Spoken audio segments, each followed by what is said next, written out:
Hi, I'm Emily with Outdoor Exploration. Today my intention is to find some burdock root, take it home, roast it, and make burdock tea and burdock coffee to show you how that's done. So let's go looking.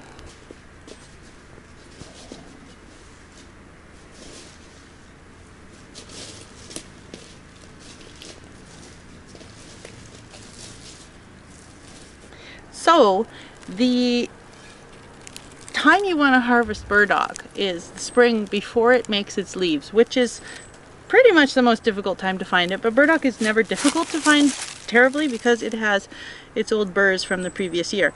So these, you know, we used to make teddy bears out of these when I was little, sticking them all together. I don't have enough here for a teddy bear, but yeah. There is no other way for you to find burdock at the right time of year for harvesting the root other than finding the burrs and digging down into the ground beneath. And the reason is that what you want is the root when it has all the energy of the plant stored into it, which happens over the winter. So in the summer, it gets these sometimes enormous, like they can be up to 2 feet long, green, fuzzy kind of leaves, and these small thistle flowers that eventually grow into burrs, as we know them. And it's collecting all the energy from the sun, etc., the nutrients from the ground, and it makes this wonderful plant. And eventually when the plant dies back, it sucks all the nutrients into the root, and the root holds that energy for the next year. And that's when we want it, when it's full of the energy that has not yet been given up for the plant. So I'm digging here. Hopefully burdock really likes to grow in rocky places, so I hope I found one in a place that isn't too rocky, but as you can hear, the ground is full of rocks. Not as bad as it could be. Burdock also, it's an aster, it's a thistle, but it likes to, like dandelions, make a really deep, long taproot, which is great if you want that much root, but not easy to get out of the ground. So, as you can see, I'm pulling a lot of dirt and rocks away, but I'm not actually even touching the root yet because it's so far down there. I'm a little bit careful as I'm pulling back because I do want to get the root out, but I don't want to break it. I mean, getting just the top would be kind of a drag among all these rocks, some of which are rather large for a shovel.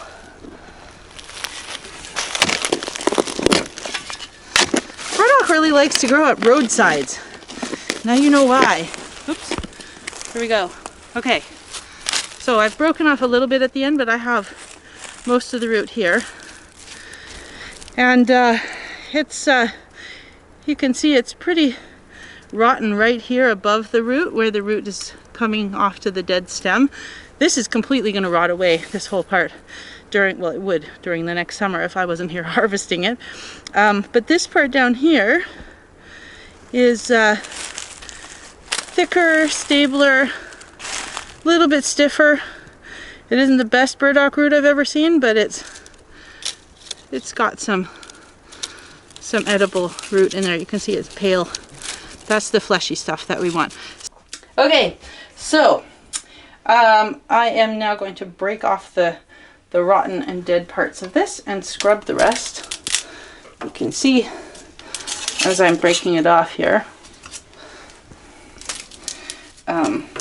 it's really stringy, like it has all these fibers in it, and excuse me, but this is rather large, and that's okay, but the more rotten it is, or sorry, not rotten necessarily, but the older it is, the more air they have in between them. Basically the fibers become looser, and so this is going to be the best part of the root down here. This is a bit older. It's not unusable, but that's why it's squishy. So using my nice scrub brush, I am just going to clean this up.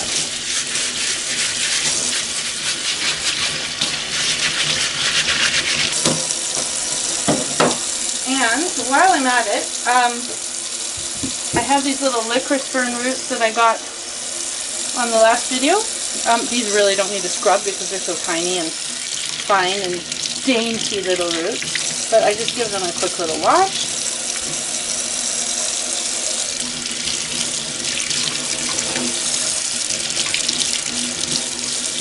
Okay, you totally caught me cheating. I'm filming 2 videos on one day. That's why these ferns are still fresh. But never mind that. It's a cooking show. Time is irrelevant today. And then I'm going to take these down to my cutting board. Just dry them off a little bit.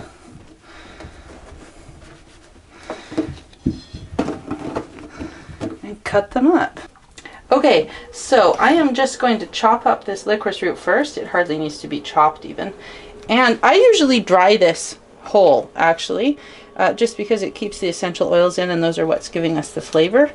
But see this kind of too hard brown bit? I'm taking that off.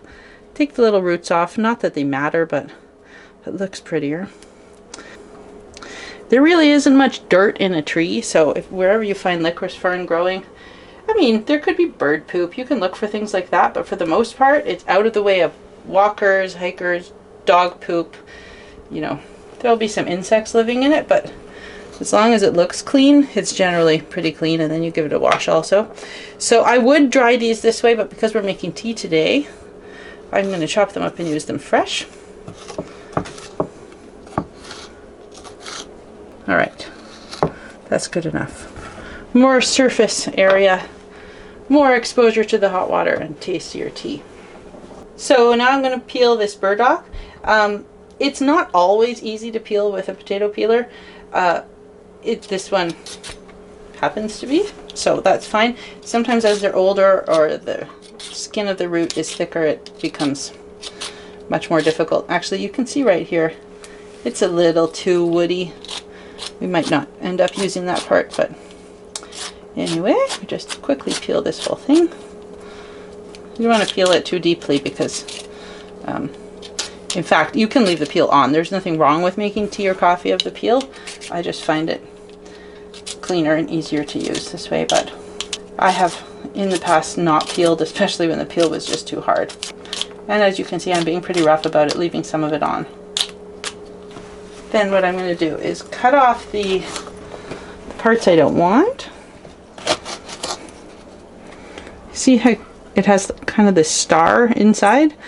This is the new growth. This is the freshest part that you want here. So I am going to separate all the densest growth off.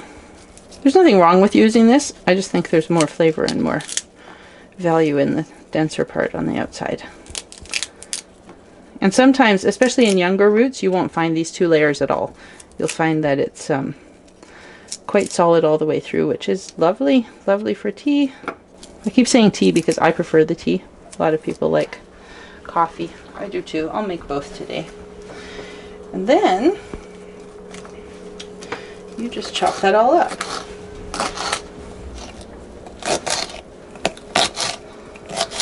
Burdock is one thing I really, really prefer to cut up before I dry, unlike licorice fern, because it gets really hard when it's dry, and it's much more difficult to cut up. It's like cutting kindling but with a knife. So, and now with the magic of TV, just like those amazing cakes you see people bake, where they put them in the oven and the oven's cold and suddenly the oven's hot and the cake is finished, we have dried burdock. Ooh, dried burdock root, which I'm going to roast up for you. This is something I dried a couple of years ago, actually. Well, it's the remains of it. And as you can see, simply the dried version of the other one, which I stuck in an old tea canister. And now I'm going to roast it.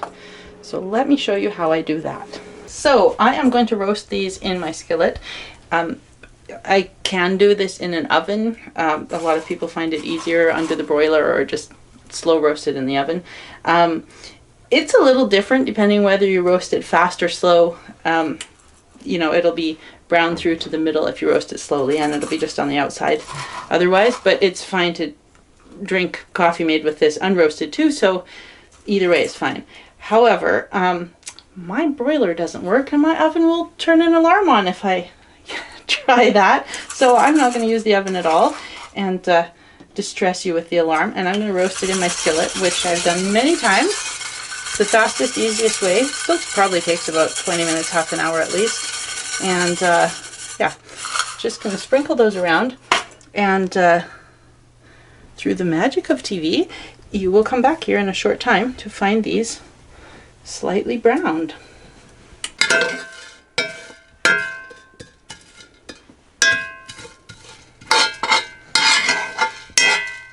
So as you can see, these are a lot browner by now. They're smoking a lot. Basically, you have to find the amount of doneness that you want. They could completely burn, and some people don't mind that, but I do. So this is the way I like them, kind of half brown, almost burnt. And then I am going to make some different types of tea. And one coffee, if you can still call it tea and coffee when it doesn't contain any tea or any coffee. So I have a paper here, and I'll just make some space. So what I'm going to make today is some licorice root tea first. We'll put this in this glass, a little bit separate from all the burdocks. A few of those to remind us what it was. And we'll let that steep. Licorice fern makes a super relaxing tea. It tastes licoricey, so if you like licorice, you'll like this. If you don't, you probably won't. A little bit more natural than, well, I find it a more natural flavor because I grew up drinking and eating this, but it's different than regular store-bought licorice, which is a different plant actually. But yeah, so that'll take a while to steep. Then I am going to make one burdock tea with a bit of the untoasted burdock, just so you can see how that looks. It tastes pretty planty, I have to say. I don't really know what to call this flavor. It's a little bit sweet, planty, yeah. And then I'm going to take some of this toasted burdock that I had here for a toasted burdock tea, let's call it, infusion.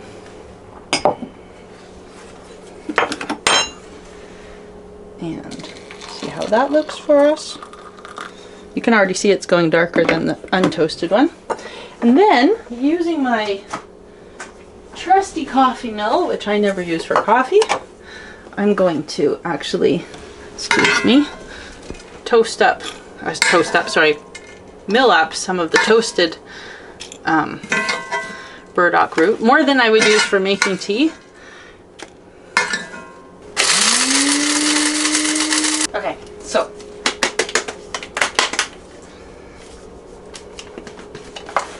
I have a nice powder here. I'll exchange this for a filter.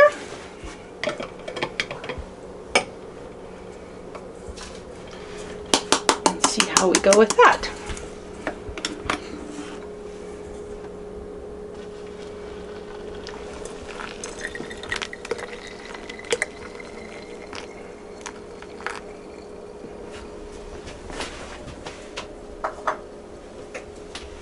So as you can see, these are all completely different looking.